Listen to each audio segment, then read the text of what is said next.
Myra media Amar welcomes political analyst KS Prasad. నమస్తే sir. నమస్తే అండి.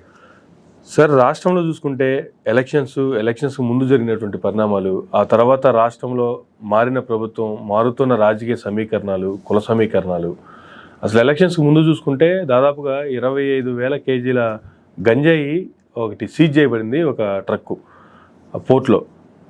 అది ఏ విధంగా ఎలక్షన్స్కి లీడ్ అయింది, అసలు దాని అవుట్కమ్ ఏంది? ఇప్పటికీ దాని గురించి మాట్లాడుతున్నారు కానీ అవుట్కమ్ అయితే చెప్పట్లేదు. దీనికంతకన్నా ముందు ఇప్పుడు లేటెస్ట్గా ఈ రాజ్యసభ ఎంపీలని చూద్దాం ఫస్ట్. సార్, ఇందులో ఎర్రబోగులో అంటే మోపీదేవి కనబడుతున్నాడు. డబ్బులు లెక్కలేందో కానీ లేదంటే మిగిలిన సమీకరణాలు ఏంటో నాకైతే తెలియదు కానీ భవిష్యత్ ప్రమాణాలు. సార్, ఇక్కడ వీళ్ళ ముగ్గురిని రాజ్యసభ ఎంపీలుగా ఉంటున్న దగ్గర ఆర్ కృష్ణయ్యకి బీజేపీ పరంగా ఆయనకి అవకాశం ఇవ్వడం, ఈ బీదా మస్తానరావు లోపు బయట బ్యాచ్కి లాగా అటు తీసుకుని ఇటు తిప్పి లాస్ట్కి మాడిపోయినట్లాగా మళ్ళీ తెలుగుదేశం పరంగా ఎంపీ అవ్వబోతూ ఉండడం. సార్, ఈ స్థానం ఇప్పుడు మీ ప్రవచనాల పేపర్లు ఏవైతే ఉంటాయో భౌగోళిక పేపర్లో మీరు రాస్తున్న దానికి మీలో మీకు అంతర్గత విభేదాలను ప్రస్ఫుటించేలా చేసుకునే దానికి ఉపయోగపడుతున్నాయా, లేదా దీంట్లో ఒక ఈక్వేషన్ క్రిస్టల్ క్లియర్గా కనబడుతుంది. ఇవాళ నారా చంద్రబాబు నాయుడు గారు ఒక పెద్ద మనిషిగా, లోకేష్ గారు ఇంకొక 2 డివిజన్ ఆఫ్ పాలిటిక్స్ కొట్టొచ్చినట్టు కనబడుతున్నాయి దాంట్లో మీరు ఇది గమనిస్తే. ఓకే, ఈ మధ్యలో ఆటలాంటి రాజకీయంలాగా ఈ నాగబాబుకి మంత్రి పదవి. అసలు రాజ్యసభ లిస్టులో ఏ ప్రాతిపదిక మీరు పెడుతున్నారు? ఉదాహరణకి పవన్ కళ్యాణ్ గారు కన్సిస్టెంట్గా మాట్లాడుతున్న దానికి ఇన్కన్సిస్టెంట్గా ఎగ్జిక్యూషన్స్ జరుగుతున్నాయి. సార్, ఉదాహరణకి నా మేనల్లుడు, నా కొడుకు, నా తమ్ముడు వాళ్ళు అన్న కాన్సెప్ట్లో మాట్లాడిన ఆయనే కాంట్రడిక్టరీగా ఇవాళ నాగబాబు అనే వ్యక్తిని లైమ్లైట్లో తీసుకొచ్చారు. ఏ ప్రాతిపదిక మీద? రాబోయే రోజుల్లో కాబోయే హరికృష్ణ, ఓకే, తెలుసా హరికృష్ణ గారు ఉదంతో ఓ మంత్రి రామారావు గారి క్యాబినెట్లో, తదనంతరం రాజ్యసభ కానీ ఎమ్మెల్సీ రెన్యువల్ అవ్వలేదు. అయింది ఎమ్మెల్సీకి నామినేషన్ ఏం ఇవ్వలేదు. 6 నెలల టెన్యూర్ మంత్రిగా ఎలగబెట్టాడు, వెళ్ళిపోయాడు ఆయన. తర్వాత రాజ్యసభ అయ్యాడు. అలా ఈయనకేమైనా రాజకీయ ఆరంగేట్రం కోసం ఇదా? ఓకే, ఓ పెద్ద మనిషి చిరంజీవి గారిని ఇచ్చేస్తూ, సరే ఒక నాకు తెలియక అడుగుతున్నాను, దీపం ఉండగానే ఇల్లు చెక్కబెట్టుకోవాలన్న దానికి ఇవాళ జనసేన పార్టీ నెట్ట నిలువున నిదర్శనంగా కనబడుతుంది. సార్, నాతో పాటు నా కుటుంబం, నాతో పాటు నా సామాజిక వర్గం అన్న కోణంలో ఇవాళ రాజకీయ సమీకరణాలు ఎలా ఏకీకృతం చేసుకుంటారో గమనించుకోండి. దీంట్లోంచి ఈ సానా అన్న వ్యక్తికి ఎవరికైతే సానా సతీష్ గారికి ఏదైతే రాజ్యసభ ఇస్తున్నారో ఆడ్ మ్యాన్ అవుట్ కింద చూపించకుండా యువతల లోకేష్ గారి కోటరీ ఎట్లా ఎస్టాబ్లిష్ అవుతుందో చూడండి. ఓకే, ఒక దెబ్బకి ఎన్ని పెట్లో చూడండి.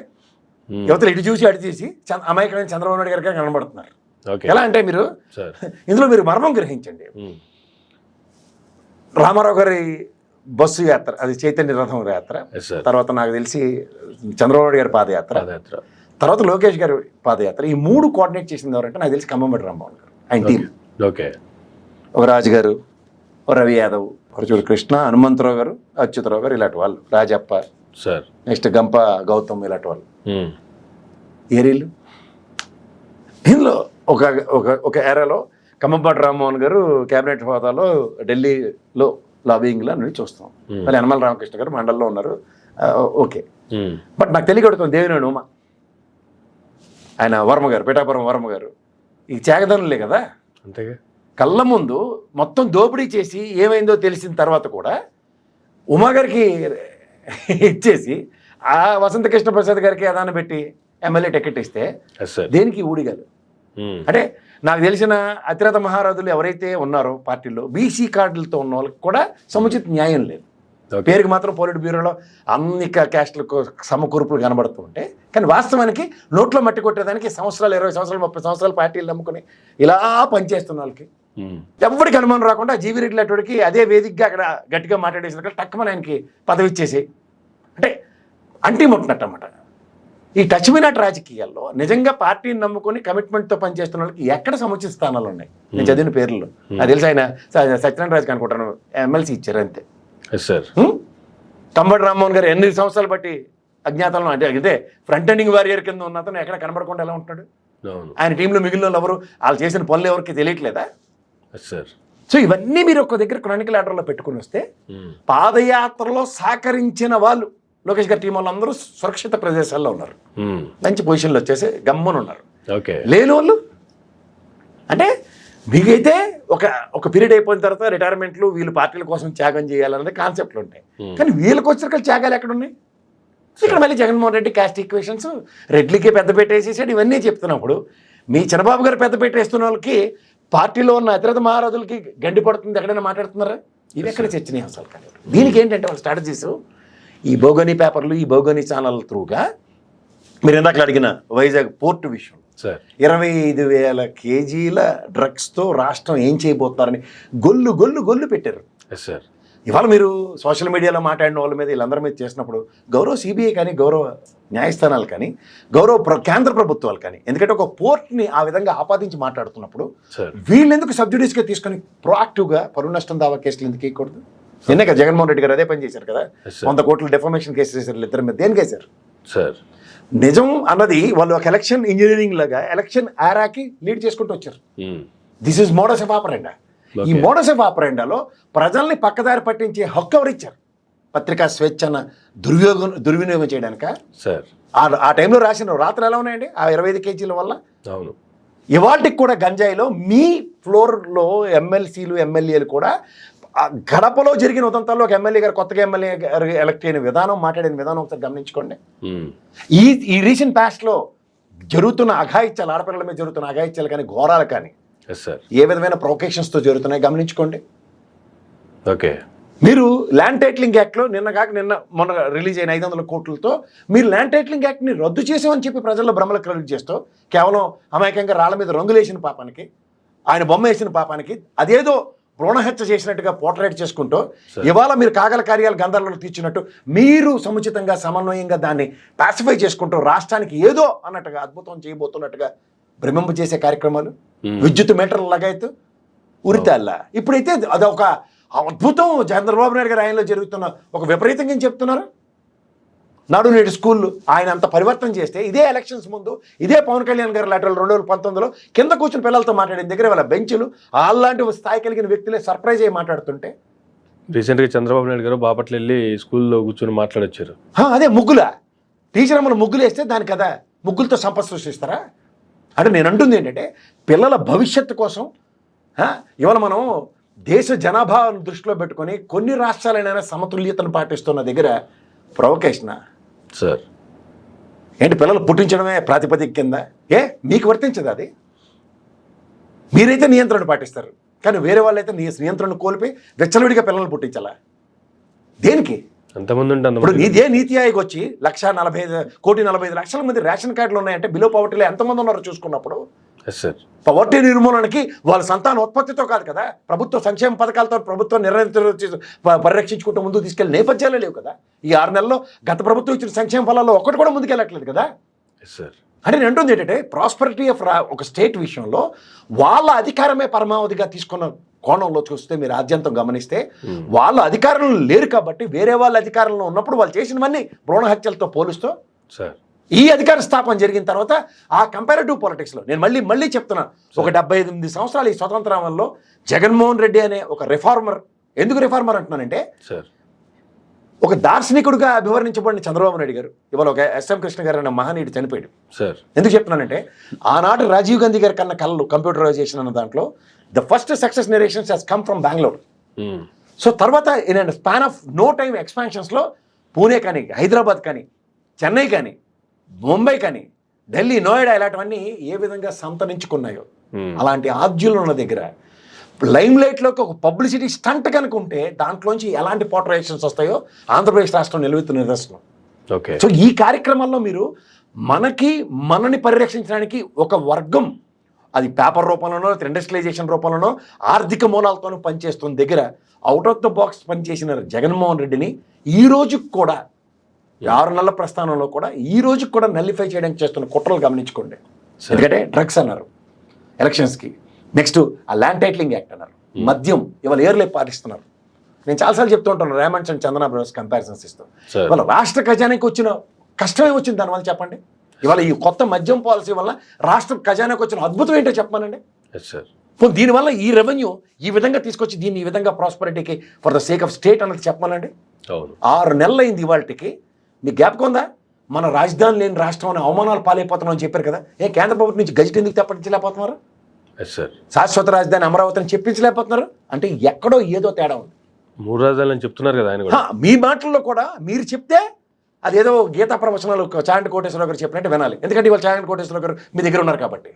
సార్ అదే గతంలో ఇంకొక ముఖ్యమంత్రి చెప్తే మీకు నచ్చదు. దాంతో ఉద్యమాలు, విప్లవాలు, ఆక్రందనలు. నేనంటుంది ఇప్పటికి కూడా నాకు ఒక బాధ ఎక్కడ వస్తుంది అంటేనండి, ఒక స్టేట్ ఒక ఫ్లరిష్మెంట్ అన్నది సక్సెస్ నెరేషన్స్ కింద చూసుకున్నప్పుడు రాజశేఖర రెడ్డి గారు మాట్లాడింది ఎందుకు మర్చిపోతున్నారు? ఇప్పుడు ఒక గ్రేటర్ హైదరాబాద్ కానీ, greater Hyderabad outer ring road కానీ, లేదంటే విమానాశ్రయం కానీ, తదనంతరం జరుగుతున్న పరిణామాల్లో హైదరాబాద్ ప్రాస్పరిటీని ఒక ఉద్యమంలో ముందుకు తీసుకెళ్ళిన రాజశేఖర రెడ్డి గారు, తదనంతరం ముఖ్యమంత్రులు మా రోసయ్య గారు అనుకోండి, లేదా కిరణ్ కుమార్ రెడ్డి గారు అనుకోండి, లేదంటే కేసీఆర్ గారు 2 టర్మ్స్ అనుకోండి, ఇవాళ ఉన్న రేవంత్ రెడ్డి గారు. ఎక్కడైనా ప్రాస్పరిటీ ఆగిందా? అంతేగా. ఆంధ్ర రాష్ట్రం కోసం ఏంటి ప్రాబ్లం? ఇప్పుడు మీ దగ్గర జేబులో 10 రూపాయలు ఉంటే ఏదైనా కట్టే సామర్థ్యం ఉంటుంది. ఆకలితో అలమటిస్తున్న రాష్ట్ర ప్రజలు హుదూతిత్లీ తుఫాన్లు మీ ఆయనలోనే కదా సార్, చంద్రబాబు గారి ఆయనలోనే కదా ఈ ప్రాబ్లమ్స్ అని. తదనంతరం కరోనా పాండమిక్ ఉన్నప్పుడు అమరావతి అద్భుతాలు సృష్టించుకుంటూ కూర్చుంటాం, వాళ్ళైతే సామాన్య మానవుడు పరిరక్షణ కోసం ఈ ప్రజా ప్రభుత్వాలు ఉన్నాయా? వీళ్ళుంటేనే కదా రాజధాని. సో ఈ ప్రభుత్వం ఎప్పుడైతే సామాన్య మానవుల పరిరక్షించుకున్న దగ్గర ఏదో జరగలేదు, జరిగిపోయింది అన్న దగ్గర చూస్తే ఇంత ఇన్ఫ్రాస్ట్రక్చర్స్ కూడా క్రియేట్ చేసి ఇస్తే ప్రతి నెల ఒక కొత్త పాయింట్ తీసుకురావడం, బట్ట కాల్చి మొహాన్నేడు కాదంబరనత్వం అని అంటారు, లేదంటే బోట్లు వెళ్ళి అడ్డుపడిపోయి మొత్తం అంతా బ్రిడ్జిలు డ్యామేజ్ చేసేస్తాయని చెప్తారు. ఇంకోటి ఏంటంటే తుఫాను బాధితులకి తిరిగి పరిష్కారం అవ్వకుండా తిరిగి దాన్ని కూడా బుల్డోస్ చేసుకుంటాం. 23 లక్షలకి 23 కోట్లకి తేడా తెలియదు మననే అమాయకులను మాట్లాడుతున్నంత నేపథ్యాలు క్రియేట్ చేస్తున్న దగ్గర ఎన్నాళ్ళు ఈ దాటవేత ధోరణి? ఇవాళ నిజంగా వాళ్ళకి కావాల్సిన వాళ్ళకి పదవులు ఇచ్చుకునే కార్యక్రమానికి తెరలేపుకుంటూ రాష్ట్రాన్నే పణంగా పెట్టేస్తున్నాం అంటే ఎవరు వీళ్ళు? ఇప్పుడు సేఫ్ రెసిస్టెంట్ ఇయర్స్ టుగెదర్ పనిచేస్తున్నారు పార్టీలో, లేదంటే years together their legacy in the party is been proud. అలాంటి వాళ్ళకి ఏదైనా పదవులు ఏదైనా మాట్లాడుకుంటారు, అది అంతర్గత విషయం. కానీ పట్టకాలు చవతల వేసి కౌల సమీకరణాలు మొత్తం అంతా వాళ్ళే, వీళ్ళే. ఎంతమంది మినిస్టర్లు ఉన్నారు మీ దగ్గర చెప్పండి? ఇవాళ 24 మంది మినిస్టర్లు ఉన్నారు క్యాబినెట్ హోదాలోనూ అన్నింటిలో. ఎవరో ఏ శాఖలు ఎంత చక్కగా నిర్వర్తించేస్తున్నారు చెప్పండి. గతంలో మీరు వేలైతే చూపించారు కదా, ఎవరు శాఖ ఎవడో ఏం పని చేస్తాడని. మరి ఇవాళ ఆయన ఎవరు నాదెండ్ల మనోహర్ గారు కష్టపడి ఏదో కింద మీద తెప్పలు పడుతుంటే పవన్ కళ్యాణ్ గారు ఎగేసుకుని దాంట్లోకి వెళ్ళవలసిన పని వస్తుంది. మరి ఇంత అనుభవం అలంకరించుకున్న చంద్రబాబు గారు లాంటి వ్యక్తి నిరోధించలేకపోతున్నారా? కానీ create a barricades in between the division of ministers. So these are all creating lot of ruckus. ఎందుకు రక్కస్ అంటే వీళ్ళకి నేల విడిచి సాము చేయడం అలవాటు అయిపోయింది. నేల విడిచి అంటే గ్రౌండ్ రియాలిటీస్ని రియలైజ్ చేసుకుని ముందుకెళ్ళడం ఎలా? బాధంతా ఎలా అంటే 100 కోట్లే ఖజానాలో వచ్చి అప్పులే పొట్టకున్న దగ్గర the success narration of Jaganmohan Reddy which they cannot digest. ఇవన్నీ మీరు గమనించుకోండి. ఆద్యంతం ఒక రాష్ట్ర ప్రయోజనాల్ని పరిరక్షించుకోవడానికి ఒక ముఖ్యమంత్రి నేపథ్యంలో గత ముఖ్యమంత్రి కంపారిజన్ ఇవ్వాల్సిన దగ్గర అగాధమే ఉన్న దగ్గర అగాధంలోంచి అద్భుతాలు సృష్టించిన జగన్మోహన్ రెడ్డి గారు కనబడుతున్నప్పుడు ఏంటంటే చాలా సులువుగా ఉంటుంది బ్లేమ్ చేయడం. ఇప్పుడు మళ్ళీ ఇవాళ మీకు గమనించండి, ఒక రోడ్ల విషయం ఒకటి చెప్తాను డేటా. ఆ క్రానికల్ ఆర్డర్లో వాళ్ళు చేసిన పనులు అంటే ఎంత దీనిగా రోడ్లే లేదు, ఏది పడితే అది మాట్లాడేసే దగ్గర మీకు ఒక లెక్క చెప్తా సార్. నేను చాలాసార్లు చెప్పాను అనుకోండి, ఇంకోసారి చెప్తే ప్రజలైనా కాస్త ఆలోచిస్తారేమో అని ఒక ఉంటుంది. అంటే నాట్ దట్ ఇవాళ మీరు ప్రజాప్రభుత్వాలు చంద్రబాబు గారిని అనుకున్నారు, పవన్ కళ్యాణ్ గారిని అనుకున్నారు, మనకు ఉపయోగపడిన బీజేపీని కూడా నెత్తికేసుకున్నారు. ధన్యవాదాలు. రోడ్ల నిర్మాణం ఎవరెవరు ఎంత ఖర్చు చేశారో చిన్న డేటా ఉంది సార్. చంద్రబాబు గారి ఆయనలో 24,792 కోట్లు ఖర్చు పెడితే జగన్మోహన్ రెడ్డి గారు 42,236 కోట్లు ఖర్చు పెట్టారు. అంటే డబల్. But no publicity. ఇదే దాని ఏంటంటే వేపకాయ ఎంత చేసి తాటికాయ ఎంత చెప్పుకున్నాం తెలుగుదేశానికి ఉన్న భౌగోళిక ఛానల్ పరంగా వచ్చిన అదృష్టం. తాటికాయ అంత చేసి కూడా వేపకాయ అంత చెప్పుకోలేని దౌర్భాగ్య స్థితి వైఎస్ఆర్సీపీ పార్టీ. 5 సంవత్సరాలు గుంతల రోడ్లో నడిచాము, తిరిగాము. దానికి కూడా చెప్పాలి. ఇది డేటా అయిపోయిన తర్వాత ఆ విషయం చెప్తాను సార్. చంద్రబాబు గారి హయాంలో రోడ్లు మరమ్మతులకి 2,954 కోట్లు ఖర్చు పెడితే జగన్మోహన్ రెడ్డి గారు 4,196 కోట్లు ఖర్చు పెట్టారు సార్. రాష్ట్ర రహదారుల జిల్లాల నిర్మాణానికి బాబు గారి ఆయనలో 4,325 కోట్లు ఖర్చు పెడితే జగన్మోహన్ రెడ్డి గారు 7,340 కోట్లు. పంచాయతీరాజ్ రోడ్ల నిర్మాణం బాబు గారి ఆయనలో 3,160 కోట్లు ఖర్చు పెడితే జగన్మోహన్ రెడ్డి గారు 5,444 కోట్లు. ఇవేంటంటే లోకేష్ గారు సిమెంట్ రోడ్లు వేసారన్న పబ్లిసిటీ వెసెస్ అమాయకుడైన జగన్మోహన్ రెడ్డి నోట్లో నేలకి లేనితనానికి ఇది ఒక నిరసనం. పంచాయతీరాజ్ శాఖ అంటే అదే కదా. అన్న అవార్డులు ఆయనకు వచ్చాయి. వీళ్ళకి ఒక్క అవార్డు కూడా ఏమని కేంద్ర ప్రభుత్వం వివక్ష ఎలా ఉందో చూసుకోమనండి ఒకసారి. జాతీయ రహదారుల నిర్మాణంలో బాబు గారి ఆయనలో 14,353 కోట్లు ఖర్చు పెడితే కేంద్ర ప్రభుత్వం ఇదే జగన్మోహన్ రెడ్డి గారు 25,304 కోట్లు ఖర్చు పెట్టించారు రాష్ట్రం కోసం జాతీయ రహదారులు. అంటే దౌత్యం ఎవరిదే? అంత చేసి కూడా ఎరుపగులు 17-18లో తీసుకున్న 3,000 కోట్ల రుణాన్ని కూడా ఎన్నికల ప్రయోజనాల కోసం పసుపు కుంకుమ ఉన్నది ఆనాడు చంద్రబాబు గారి ఆయనలో ఇచ్చారా లేదా కూడా బడ్జెట్లో చూస్తే తెలిసిపోతుంది ఎవరికైనా. 2019 నాటికి రాష్ట్రం రోడ్లు పూర్తిగా దెబ్బతిన్నాయి. అంటే ఒక సర్టన్ పీరియడ్లో వేసింది రోడ్లు, అంత ఖర్చు పెట్టేసింది. టెన్యూర్ 5 సంవత్సరాలకు కూడా ఉండదు ఉండాలి. కానీ అపవాదం అంతా మోసింది జగన్మోహన్ రెడ్డి. దీనికి అడ్వాంటేజ్ ఏంటి తెలుసా సార్? అంటే మేము టీవీ డిబేట్లో ఉన్నట్లు మేము చూస్తుండేవాళ్ళం అప్పుడు, ఇప్పుడు కూడా చూస్తున్నాను. Local paper makes a lot of difference. City editions ఉంటాయి కదా, స్థానిక ఎడిషన్స్తో ఎవరైతే పార్టీలు గేమ్ చేస్తున్నాయో అవి సక్సెస్ చూస్తున్నాయి. ఓకే, ఈరోజు ఎన్డీఏ కూటమి సక్సెస్ ఏంటంటే స్థానిక ఇష్యూలు జాతీయ ఇష్యూల కిందనో రాష్ట్ర ఇష్యూల కింద ఎస్టాబ్లిష్ చేయగలిగారు. ఓకే, ఇక్కడ ఏమవుతుందంటే స్థానిక ఇష్యూ ఏమవుతుంది, ఆ రోడ్లు పలానా గ్రామంలో లేవట అన్నది ఒక చిన్న లైన్ రాస్తారు అక్కడ. కానీ వీళ్ళు ఎలాగంటే చారణా మురుగకిలే బారానా ముసాలా లాగా రాష్ట్రంలో రోడ్లు గొల్లి చేయడంలో సిద్ధాస్తులు కదా. అందులో ఆ టీవీ ఫేమూర్తి గారు కానీ లేకపోతే ఈ వెంకటకృష్ణ గారు కానీ అలా ఇంకోటైతే పౌడర్ డబ్బోడు అయితే మరి ఇలా జీవించి మహా నటి అనే పాట వెనకాల బ్యాక్గ్రౌండ్ వస్తుంటుంది. ఆ టైప్లో వచ్చేసరికల్లా ఏమవుతుందంటే ఇంతింత దళితుల మీద అన్యాయం. ఎవరు ఆ రాజానగరంలో ఇసుక విషయంలో సర్పంచ్ కేటకి చెందిన దానికి మామూలుగా క్యాజువల్ దాన్ని ఒక పెద్ద ఇష్యూ చేసేసారు. ఇక్కడ నేను పోలీస్ స్టేషన్లో గుడ్డలు కూడా తీసి నిలబెట్టింది జాతీయ కమిషన్కి వెళ్ళి బతిమాలుకోవాల్సి వస్తుంది. ఎవరు మా గురుమూర్తి గారు ఎంపీ గారును మా గత ఎంపీ మార్గాని భరత్ గారు. ఇదే ఇప్పుడు నిజంగా చూడండి, ఆ రోజు చంద్రబాబు నాయుడు గారు ఆయనలో ఉన్న అమరావతిని అనుకుంటప్పుడు ఇవాళ జాతీయ మహిళా కమిషన్ వచ్చింది, లేకపోతే SC/ST కమిషన్ వచ్చింది. ఆ రోజు నిజంగా అంతంత మార్చింగ్లు చేశారు, ఇవన్నీ చెప్తున్నారు కదా. మరి దాని అవుట్కమ్ ఎందుకు ఇవ్వలేదు వాళ్ళు? మాట్లాడండి, ఇవి మాట్లాడరు ఎవరు. నిజంగా ఆడపిల్లల మీద దౌర్జన్యం చేయడం తప్పు. నేను ఇప్పటికీ ఎంఆర్ఓ ఇసిలేసి కొడితేనే దాని మీద యాక్షన్ లేదు కదా సార్, వాళ్ళకే రాజీ చేసి పడేశారు కదా. సో ఇలాంటివన్నీ కనబడవు. సో ఏమనంటే ఈ 6 నెలలు బట్టి బట్టకాలు చేసిన వాటిని మనం కడుక్కుంటూ ఉంటాం. తర్వాత క్యాస్ట్ పరంగా జగన్మోహన్ రెడ్డి చేసింది ఇలా ఎంత పెద్ద తాటికి అంత హెడ్డింగ్లు పెట్టి రాస్తారు. కానీ వీళ్ళు చేసే పనులు ఓకే, ఓ వర్మ, ఓ ఉమా, ఓ ఖమ్మం బట్టి ఏరి వాళ్ళన్యూలు వాళ్ళు నమ్ముకొని నిలబట్టి పార్టీలో ఉన్నవాళ్ళు వాళ్ళు ఏరి పోనీ ఏమైనా చేసేస్తున్నారా, తీసుమార్కాలను పనులు చేస్తారు, రెడ్ బుక్ డైరీ అని బెదిరిస్తున్నారు కదా. ఏంది కాకులు కొట్టి గెద్దలు వేసినట్టు ఏంది? ఆ చిన్న బుడపిల్లలు ఎవడైతే ఆవేశం ఆపుకోలే ఒక నాయకుడు ఇచ్చిన పిలుపుకి పరిగెట్టిన వాళ్ళు అందరూ వేసేస్తారు లోపల. మళ్ళీ అక్కడ కుల సమీకరణాలు, మావాడే వీడు మావాడే అని ఒక పాట వెనక నుంచి.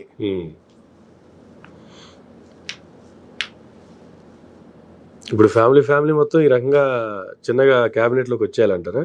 అదే మరి వాళ్ళకి వచ్చేసరికల్లా అవన్నీ ఫ్యామిలీ పరమైన రాజకీయాలు అవే ఉండవు. అయితే అది కుటుంబ పార్టీ కాదండి, ప్రూవ్ ఇన్ లెథాలజీ. మేము ఈ ప్రూవ్ చేసుకునే వచ్చాం ఒక్కొక్కరిని చెప్తుంటారు. ఏది ప్రూవ్ చేసుకుని అష్ట దౌర్భాగ్యం కాకపోతే నాగబాబు గారు లాంటి వ్యక్తికి క్యాబినెట్ ఇచ్చేస్తాను అంటే ఇంకేం చెప్పాలా?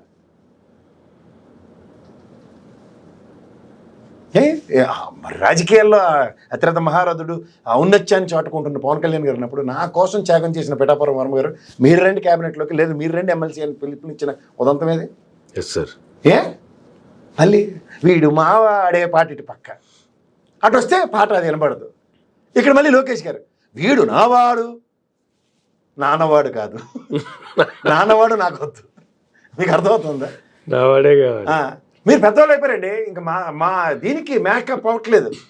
కానీ వీళ్ళ కుటుంబాలకు అవి వర్తించవు, ఆపాదించబడవు.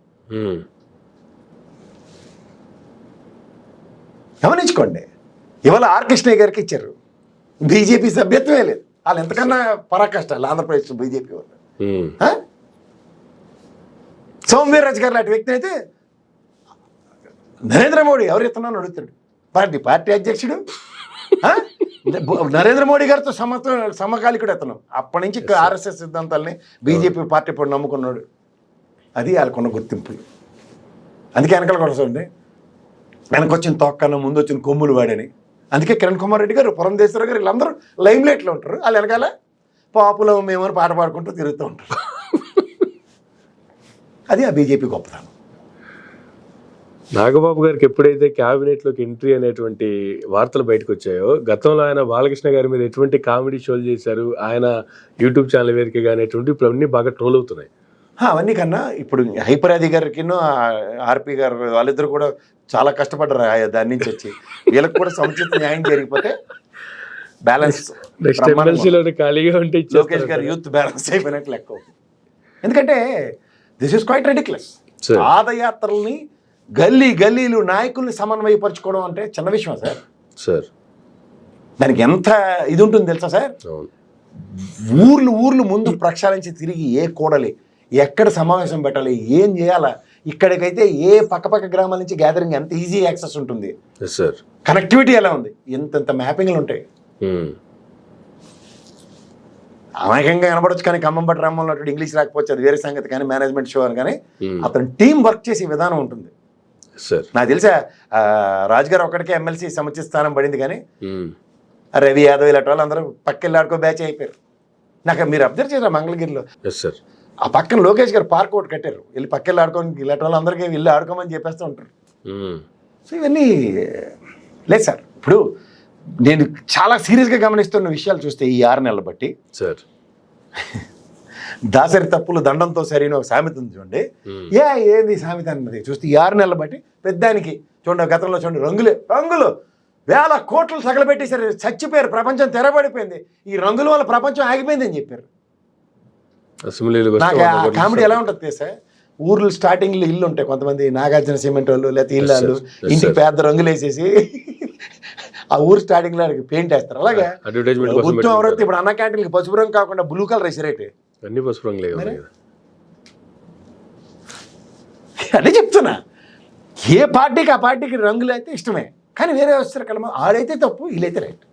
ఇది ఉంటుంది చూడండి చాలా. అందుకే చూడండి, వేలెత్తి చూపించేటప్పుడు 4 వేలు నీ పక్క చూపిస్తే అని చెప్తుంటారు ప్రజలకి పెద్దోళ్ళు. దాని అర్థం ఏంటంటే మనం నేను చూపించాను కదా, అందరూ అంబేద్కర్ గారిలో వేలు చూపించాం అనుకుంటారు. అంబేద్కర్ గారు మార్గం చూపిస్తున్నారు సార్. ఆయన వేలు మనకు ఒక మార్గం, ఈ మార్గంలో వెళ్తే బాగుంటాం అని. అలాంటి గొప్ప వాళ్ళ మార్గం చూపించే వాళ్ళకిను తప్పులు వేలెత్తి చూపిస్తామని చెప్పి కుటుంబాన్ని పాసిఫికేషన్ చేసుకున్న వాళ్ళకి చాలా తేడా ఉంటుంది. కోర్స్ ఇది హరికృష్ణ గారి వ్యాపారం వెళ్ళండి, 6 నెలల ముచ్చట, అది నాకు తెలిసేది, అంతకన్నా ఇంకేముండదు. సో ఇవన్నీ గమనిస్తుంటే సార్ మాత్రం సభ్యత్వం లేనివాడికి రాజ్యసభ, అటు కాదు ఇటు కాదు ఎటైనా నాకు పర్లేదు నేను ఖాయం అనుకునే వేదామస్తానరావు గారికి మళ్ళీ సముచిత స్థానం. మధ్యలో అట్లా అట్టుపండి ఎవర్రా బాబు అంటే అలా మంగళం సీన్ లాగా మంగళంపల్లి బాలపల్లి కృష్ణ గారు పాటలు పాడుకుంటూ మోపీదేవి గారు. నాకు అక్కడ అల్లా కామెడీ షో ఆల్ నాని ఒకడు, ఈ మోపీదేవి భలే కనపడుతున్నారు ఇద్దరు.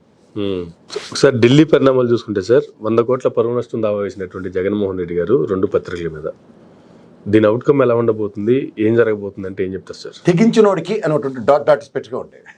రెండోది ఏంటంటే, ఆ రోజు 48 అవర్స్ టైం ఇస్తాను, డిఫమేషన్ కేసు వేస్తానని చెప్పిన తర్వాత కూడా డిబేట్ పెట్టి ఏం చేసుకుంటాం అని చెప్తున్నారు వాళ్ళు.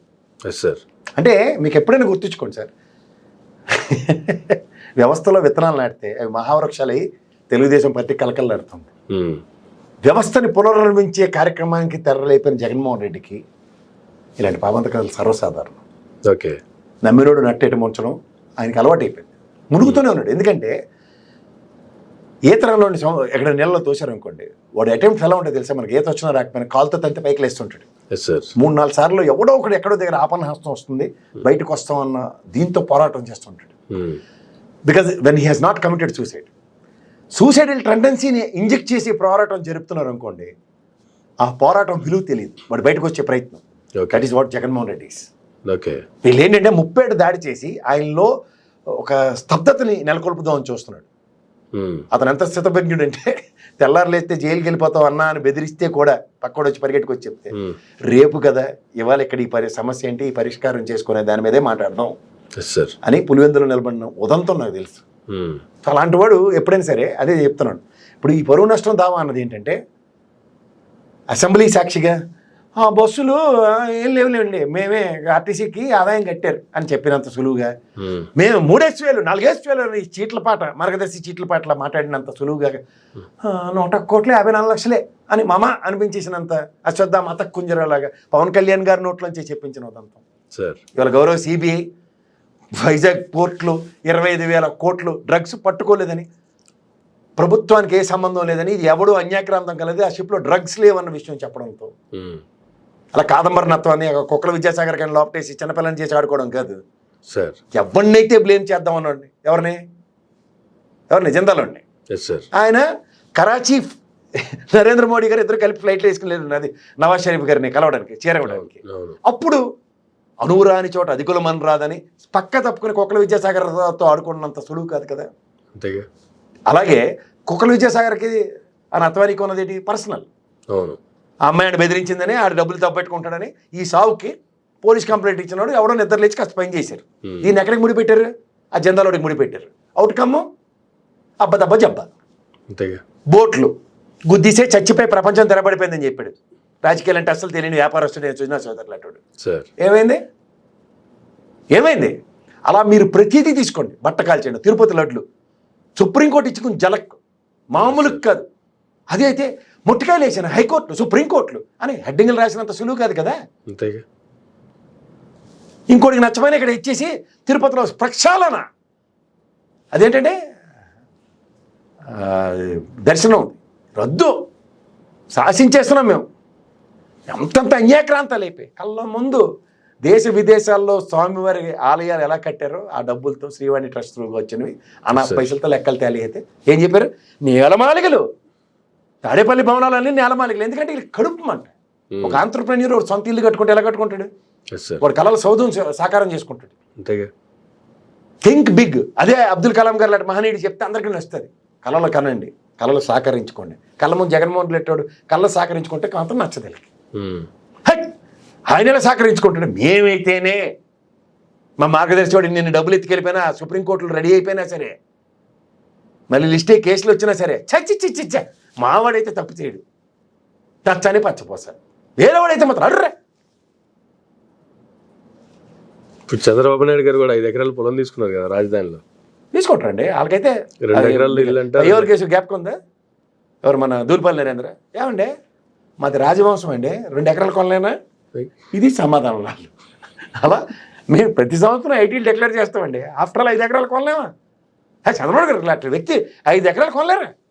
మొన్న బీజేపీ ఎమ్మెల్యే ఇంటర్వ్యూ ఇస్తే చెప్పాడు ఇక్కడ తెలంగాణలో, ఏంది 2 ఎకరాలు ఆ సమయం చంద్రబాబు ఆ స్థాయికి వెళ్ళిపోతే ఇద్దరందములకి ఎకరం వస్తుంది కదా, ఆయన అయితే ఆ స్థాయికి వెళ్ళొచ్చు కానీ మిగిలిన వెళ్తాడు తప్ప అని గట్టిగా వేసుకున్నాడు. ఆయన వేసుకోవడం లేదా, అలాగే ఉంటాయి. చంద్రబాబు గారు 5 ఎకరాలు కొన్నా తప్పు కాదు, అలాగే ఎవడు కొన్నా తప్పు కాదు అన్నది ఎస్టాబ్లిష్ చేయవలసిన బాధ్యత ఉన్న దగ్గర ఆడైతే తప్పు ఈడైతే తప్పు పట్టేలా. అంతేగా. ఇప్పుడు నిజానికి 5 ఏళ్ళు కేసు 2 ఎకరాలు కొన్నాడు ఆయన. ఇదే ఫ్లోర్ ఆఫ్ ద హౌస్లో నిలబడి చెప్పాడు, యాస్ నేను కొన్నాను, నాది రాజరిక వంశం, మాది సంస్థానాలు, 2 ఎకరాలు కొన్నాను ఆఫ్టర్ ఆల్ ఎక్కడని. దానికి ఏమైంది, ఆ ప్రభుత్వం కూడా ఏం చర్యలు తీసుకోలే కదా. అంతేగా. అలాగే ఇది కూడా అంతే. సార్, ఢిల్లీలో జరిగినటువంటి ఇంకో పరిణామం చూసుకుంటే, త్వరలో జమిలీ ఎలక్షన్స్ అని చెప్తున్న దానికి జరుగుతున్న పార్లమెంట్ సమావేశాల్లో పెట్టినటువంటి బిల్లుకి త్వరలో జమిలీ ఎన్నికలు వచ్చే అవకాశం ఉందంటారా, ఇది పాస్ అయ్యే అవకాశం ఉందంటారా, కేవలం బిల్లుతో మాత్రమే ఆగిపోయే అవకాశం ఉందంటారా?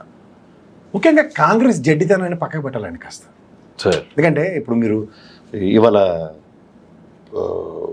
మహారాష్ట్రలో ఈవీఎంలు శవయాత్రలు చేస్తారు గ్రామాలు సార్. ఒక ప్రజల్లో ఒక వ్యతిరేకత వచ్చిందని ఎప్పుడైతే అపోజిషన్ పార్టీస్ ఒడిసి పట్టుకోలేవో, ఇప్పుడు ఉదాహరణకు షర్మిల ఉంది ఓవర్ యాక్షన్ చేసుకుంటే, ఇక్కడ నిజంగా ఈవీఎంల మీద ఆవిడకి ఒక సువర్ణ అవకాశం రాహుల్ గాంధీ గారికి ఇక్కడ సార్ మన జరిగిన ఎలక్షన్స్ చూసుకుంది కదా ఆవిడ. నేను సహకరించాను కాబట్టి పర్లేదు అనుకుంటే అది వేరే సంగతి. బట్ దేశ స్థాయిలో రాహుల్ గాంధీ గారిని ఎప్పుడైతే ప్రధానమంత్రి చేద్దాం అన్న దగ్గర ఏవైతే అవరోధాలు ఉన్నాయో వాటి మీద కన్సిస్టెన్సీగా పోరాటాలు చేయాలి. అలాంటి దానికి కాంగ్రెసే ఇవాళ ఇనిషియేటివ్ తీసుకుంటే, మహారాష్ట్ర వేదికగా మన జరిగిన ఈవీఎం తకరాలన్నీ తెలిసిన తర్వాత దీని మీద మీరు ఏం చెప్పినా ప్రజలకి ఒక ఇది వెళ్తుంది. ప్రజల్లోకి వెళ్ళినప్పుడు ఏమవుతుంది, ప్రజా డిసెంట్కి తెలియజేయడం స్టార్ట్ అవుతుంది. ఇప్పుడు అంతర్గతంగా అవునరాబాయ్ నేను వైఎస్ఆర్సీపీ కేసాను తెలుగుదేశంకి ఎందుకు వెళ్ళింది, అవునరా నేను తెలుగుదేశం కేసాను వైఎస్ఆర్సీపీకి ఎందుకు వెళ్ళింది, ఈ చర్చ స్టార్ట్ అయింది అనుకోండి, ఆ friction it leads to friction. ఆ ఫ్రిక్షన్ ఏమవుతుంది, ప్రశ్నిస్తుంది సమాజం, ప్రశ్నిస్తుంది ఇదేంటిది, దీంట్లో అవకతవకలు జరుగుతున్నాయి. ఎందుకంటే నా పక్క ఉదంతాలు ఇవి, ఆ పక్క ఉదంతాలు ఇవి. అప్పుడు ఏమవుతుంది, సమాజానికి సమాధానం చెప్పవలసిన బాధ్యత వ్యవస్థకు ఉంటుంది. సో ఇది ఎప్పుడైతే ఇనిషియేటివ్ జరగట్లేదో వాళ్ళు ఏం చేస్తారంటే దీపం ఉండగానే ఇల్లు చక్క పెట్టుకునే కార్యక్రమానికి జమిలీ అని తెరలేపారు. ప్రధానికి ఆర్కృష్ణ గారు లాంటి వ్యక్తి ఒక యోధుడు మనకి, బీసీ సామాజిక వర్గానికి ఉద్యమ నేత, దగ్గర నాకు తెలిసి 1,50,00,000 మందిని పరిరక్షించుకున్న వ్యక్తి అతను ఆ సామాజిక వర్గ పరంగా. అలాంటి వాటికి రాజకీయ వేదికలు క్రియేట్ చేస్తున్న పార్టీలో ఉన్నంతకాలం తెలుగుదేశం అయితే ముఖ్యమంత్రి ఇస్తామని పిలిచి వైఎస్ఆర్సీపీ రాష్ట్రం కాకపోయినా రాజ్యసభ ఇచ్చినంత ఉదంతం. ఇవాళ బీజేపీ వాళ్ళు మా పార్టీ సభ్యత్వం లేకపోయినా మాకు బీజేపీ పరంగా అన్న దగ్గర నిజమైన పోరాట యోధులను ఎప్పుడైతే పక్కకు నడిపించుకుని తీసుకెళ్ళిపోతున్నారో అలాంటప్పుడు జమిలీ లాంటి బిల్లులు పెట్టడం సర్వసాధారణం అయిపోతుంది. ఓకే, మీకు అర్థమవుతుంది. 11 మంది సామర్థ్యం ఉండి రాజ్యసభలో 3వ స్థానం ఉన్న దగ్గర ఒక పార్టీని విచ్ఛిన్నం చేసే కార్యక్రమానికి తెరలేపి సహాయ సహకారాలు అందిస్తున్న బీజేపీ కరంగా కనుక చూసుకోగలిగితే ఏముందండి నాడు జమిలీ లాంటి బిల్లు. ఓకే, ఇప్పుడు నేనైతే 75కి అద్వానీ గారు లాంటి వాళ్ళు అయితే రిటైర్ అయిపోయి వాళ్ళు ఇంట్లో కూర్చోవాలని చెప్పవచ్చు. మరి నాకైతే ఇంకా నాకు జవసత్వాలు ఉన్నాయి, నేను ఇంకా అధికారమే పరమావధిగా 10 అడుగులు ముందుకెళ్లాలనుకున్న దగ్గర మార్గాలు సుగమం చేసుకుంటున్న ఉదాంతానికి జమిలీ అన్నది ఇంకో నిలువెత్తిన దర్శనం.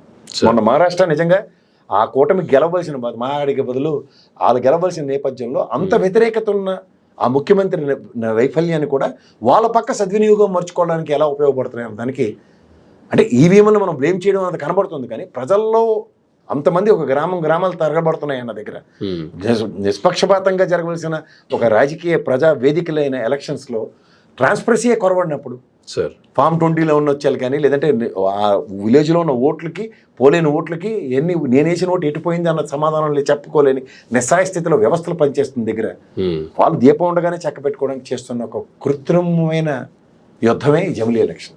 ఓకే, మీరు కావాలంటే చూడండి, కాంగ్రెస్కి కొసర పడేస్తున్నారు చిన్న రాష్ట్రాలు. కానీ వాళ్ళు పెద్ద రాష్ట్రాలను ఎప్పుడైతే కైంకర్ చేసుకుని ఉన్నారో అధికారంతో పెట్టుకుంటే కాంగ్రెస్ జడ్డిమాలో ఒకళ్ళు మనకు గ్యాలెట్ కానీ చూడండి, ససమతనానికి నిదర్శనం ఏంటంటే పార్లమెంట్ ఎలక్షన్స్లో ఒక్క సీటు కూడా గెలవకపోవడం, అధికారం వాళ్ళ దగ్గర ఉండి కాంగ్రెస్ గవర్నమెంట్ ఉండి సచిన్ పైలట్ లాంటి యోధుడు పనిచేసిన దగ్గర కూడా జడ్డి ససవతనం ఆఫ్ గ్యాలెట్ ఒక్క ఎంపీ కూడా గెలవకపోతే మీకు అర్థమవుతుందా? రాజ్యసభకి వెళ్ళవలసిన స్థానాల దగ్గర మమానమించుకునే కార్యక్రమానికి ఎమ్మెల్యేల పరంగా తెరలేపుకునే దగ్గర పార్లమెంటులో నిజమైన వేదికలో ప్రత్యక్షంగా యుద్ధం చేయడానికి సామర్థ్యం కలిగిన నాయకుల్ని గెలిపించుకోలేకపోతే మీరు గమనిస్తున్నారా? అలాంటివి ఎప్పుడైతే జరుగుతున్నాయో కాంగ్రెస్ పరంగా అన్డ్యూ అడ్వాంటేజ్ తీసుకుంటున్న బీజేపీ పరంగా దాన్ని ఎస్టాబ్లిష్ చేయండి. అయితే ఈ జమిలీ ఎలక్షన్స్ ఖచ్చితంగా వాళ్ళకు అనుగుణంగా మలుచుకోవడానికి ఒక కార్యాచరణ రచించేస్తున్నారు. ఓకే, డొందలైన ఎప్పుడైతే జమిలీ ఎలక్షన్స్లో మోస్ట్ ఆఫ్ ద స్టేట్స్ మళ్ళీ సెంట్రల్ గవర్నమెంట్లో బీజేపీ వస్తే కాన్స్టిట్యూషన్ అమెండ్మెంట్స్ వస్తే సింగిల్ పార్టీ డెమోక్రసీ, అమెరికా డెమోక్రసీలు అడిగితే తీసుకురావడానికి విశ్వ ప్రయత్నం జరుగుతుంది. ఓకే, ఇంకైతే బీజేపీ లేకపోతే కాంగ్రెస్ కానీ సీన్ లేదు. మీకు ఎప్పుడైనా సరే ఇనుము వేడి మీద ఉన్నప్పుడే కొడుతున్నారు వాళ్ళు. ఓకే, పైపచ్చు క్లచర్స్ మీద ఉంది. ఒక పక్క చంద్రబాబు గారు, ఒక పక్క నితీష్ కుమార్ తలుచుకుంటే దడేలమంటది గవర్నమెంట్. కానీ వీళ్ళని డమ్మీలు చేసేంత సామర్థ్యం వాళ్ళ దగ్గర ఉంది, అది గమనించుకోండి. ఓకే, ఇది వాళ్ళ గొప్పతనం సార్. ఇది జమిలీ సారాంశం. Right sir, thank you very much sir. ఇదండి ప్రసాద్ గారు తీనాటి ఇంటర్వ్యూ. మరొక ఇంటర్వ్యూ మళ్ళీ కలుద్దాం. చూస్తూనే ఉండండి మేరా మీడియా.